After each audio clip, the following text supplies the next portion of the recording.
എന്തിനി വേഗം ഇത്തിരി നേരം പറ്റി പിടിച്ചു ഞാൻ നിന്നുടെ മൃദുല പ്രതലം അധികം മധുരം അതിമനോഹരം.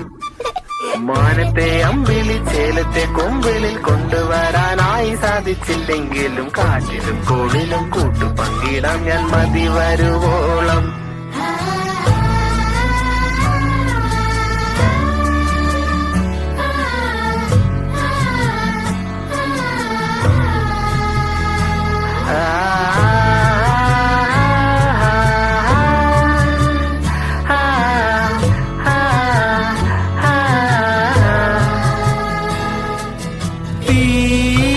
വേനലിൽ പൊള്ളാതെ നീർ പെയ്തു നീ ചെയ്യാതെ ഞാൻ കമ്പിളി പോലെ നിന്നെ പുണരോ. ഞാൻ നിന്നുടെ മാറത്തു മെല്ലെ വേരുകളാഴ്ത്തിട